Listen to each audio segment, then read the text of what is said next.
कहते हैं पिच्चल पैरी एक ऐसी चुड़ैल होती है जो लोगों के खून से अपनी प्यास बुझाती है, जिसके पैर उल्टे होते हैं और ये अपना रूप काफी सुंदर बना लेती है, जिससे ये लोगों को सम्मोहित कर लेती है और उनसे शादी करके धीरे धीरे उनका खून चूसकर अपनी ताकत बढ़ाती है।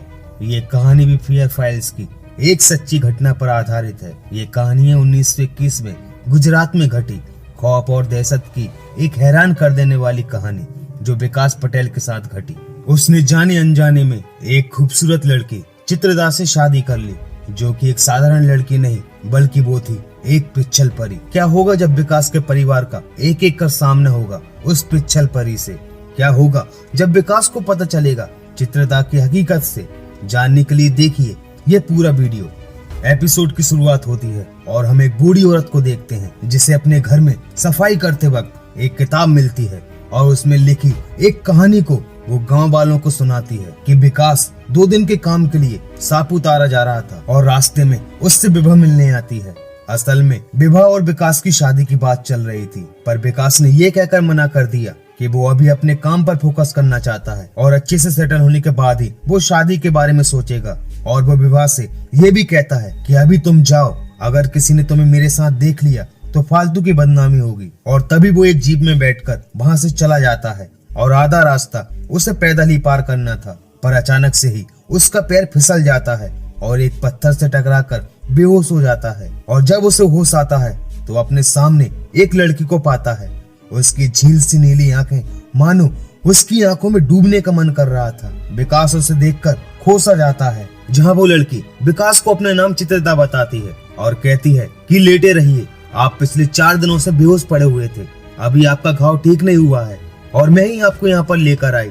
जहाँ विकास पूछता है कि आपके माँ बाप कहीं दिखाई नहीं दे रहे, जहाँ चित्रदा कहती है कि मेरे माता पिता अब इस दुनिया में नहीं रहे और इस घर में सिर्फ मैं ही अकेली रहती हूँ। जहाँ विकास पूछता है कि आपको इस घने जंगल में डर नहीं लगता, जहाँ वो कहती है कि अब आदत सी पड़ चुकी है, आप काढ़ा पीजिए।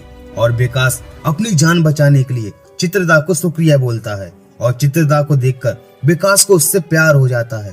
वहीं चित्रदा विकास की काफी देखभाल करती है और विकास पूरी तरह से ठीक हो जाता है। और ठीक होने के बाद वो वहाँ से जाने लगता है, पर जाने का उसका मन बिल्कुल भी नहीं था। वहीं चित्रदा भी उसे रोकना चाहती थी। वहीं विकास भी चित्रदा से प्यार करने लगा था और उसने उसकी जान बचाकर विकास पर काफी बड़ा एहसान भी किया था और इससे अच्छी जीवन संगनी उसे कभी नहीं मिल सकती थी। और विकास चित्रदा से शादी कर लेता है, पर पिच्चल परी को हर रात अपने असली रूप में जरूर आना होता है और वो पास के तालाब में जाकर अपने बालों को गीला करती है, क्योंकि उसकी सारी शक्ति अपने बालों में ही होती है। वहीं अगले दिन विकास के कुछ दोस्त उसे ढूंढते हुए उसी जंगल में बने घर में आ जाते हैं, जहाँ वो कहते हैं कि तुम्हारी माँ और बहन तुम्हारे लिए काफी परेशान है, तुम घर जल्दी चलो। वहीं विकास अपने दोस्तों को अपनी बीबी से मिलाता है, जहाँ उसके दोस्त भी ये देखकर हैरान हो जाते हैं कि अचानक विकास ने शादी कैसे कर ली। जिसके बाद विकास चित्रदा और अपने दोस्तों के साथ अपने घर के लिए निकल जाते हैं, जहाँ चित्रदा विकास से कहती है कि यदि माँ ने मुझे स्वीकार नहीं किया तो? पर विकास उससे कहता है कि ऐसा कुछ नहीं होगा, वो तुम्हें अपनी बहू जरूर मानेंगी। जिसके बाद विकास चित्रदा को लेकर अपने घर आ जाता है, जहाँ उसकी माँ विकास को देखकर काफी खुश होती हैं और विकास कहता है कि मैं सही सलामत चित्रदा की वजह से खड़ा हूँ, इसने मेरी जान बचाई थी और अब ये मेरी पत्नी है। जिसे सुनकर उसकी माँ और बहन काफी खुश हो जाती हैं और इतनी खूबसूरत भाभी को पाकर विकास की बहन भी काफी खुश होती है। जिसके बाद दोनों की आरती कर चित्रदा का गृह प्रवेश कराया जाता है, पर चित्रदा इसे देखकर डर जाती है, क्योंकि उसके पैर तो उल्टे थे और अगर उसको उल्टे पैर सबने देख लिए तो उसका भांडा फूट जाएगा और वो बेहोश होने का नाटक करके गिर जाती है। जिसके बाद उसे उठाकर अपने कमरे में लाया जाता है, जहाँ विकास कहता है कि इसने पूरे दिन से कुछ नहीं खाया और पैदल चलकर ये थक गई होगी, इसीलिए इसे चक्कर आ गए होंगे। जहाँ उसकी माँ उनके लिए भोजन की व्यवस्था करती है। जिसके बाद सभी भोजन करते हैं और उसी रात जब दोनों सो रहे थे तो चित्रदा फिर रात को 12 बजे नहाने जाती है और अपने असली रूप में आती है और वापस अपने घर आकर अपने बालों को विकास के मुंह में डालकर अपनी शक्ति बढ़ाने लगती है और विकास का सपना टूट जाता है, पर बुरा सपना समझकर वो वापस सो जाता है। वहीं अगले दिन विभा विकास के घर जाती है और चित्रदा को देखकर उसे अजीब सा एहसास होता है। उसे समझ नहीं आता कि विकास ने अचानक से शादी कैसे कर ली और वो विकास की बहन सिद्धि से कहती है कि मुझे चित्रदा कुछ ठीक नहीं लग रही, पर सिद्धि विवाह की बातों को इग्नोर कर देती है। वहीं गांव की कुछ औरतें नई बहू को देखने आती हैं और सिद्धि सभी को चाय पानी देती है। और जब वो चित्रदा को चाय देने जाती है तो उसके हाथ से कप छूट जाता है और चाय चित्रदा की साड़ी पर गिर जाती है। और जब सिद्धि चाय को साफ करती है तो वो चित्रदा के उल्टे पैरों को देख लेती है और उसकी सांसें थम जाती हैं।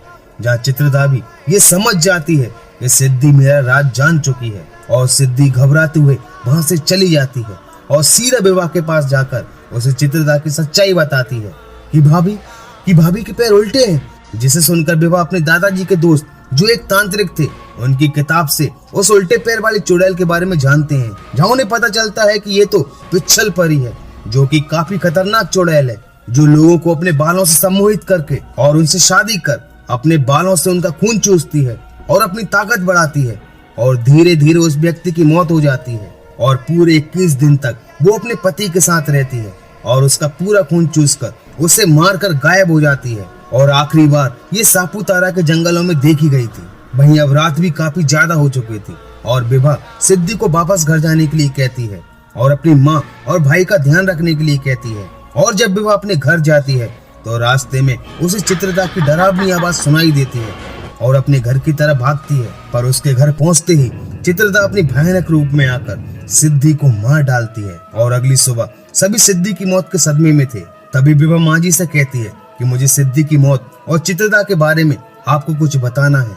आप आज रात को मेरे घर पर आइए। और उसी रात जब माँ जी विभा के घर जाती हैं तो विभा के पिता माँ जी को चित्रदा की सच्चाई बताते हैं और कहते हैं कि चित्रदा एक चुड़ैल है, एक पिच्छल परी है और कल 21 दिन भी पूरे हो जाएंगे और कल रात चित्रदा विकास को मारकर हमेशा के लिए गायब हो जाएगी। और वो ये भी कहते हैं कि आपको विकास का ध्यान रखना होगा। और जब माँ जी वापस अपने घर जाती है तो उन्हें भी चित्रदा की डरावनी हंसी सुनाई देती है और घर आते ही चित्रदा माँ जी को भी अपने भयानक रूप में आकर मार डालती है।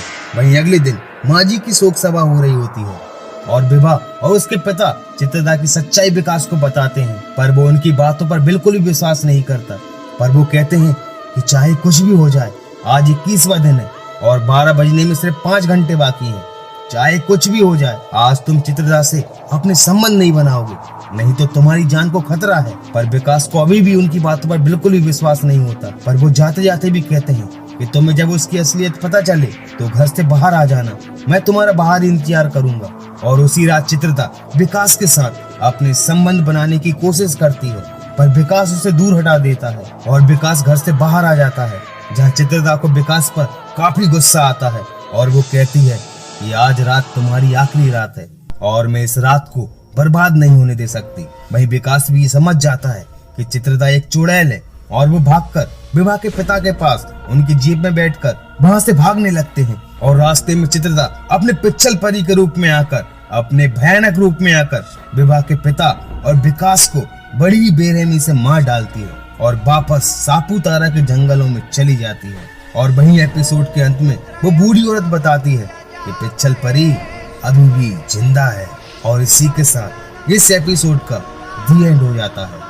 तो दोस्तों, आपको ये वीडियो कैसी लगी मुझे लाइक और कमेंट्स करके जरूर बताना। वीडियो पसंद आए तो इस चैनल को सब्सक्राइब करना। मिलते हैं अगले वीडियो में and thank you so much for watching this video.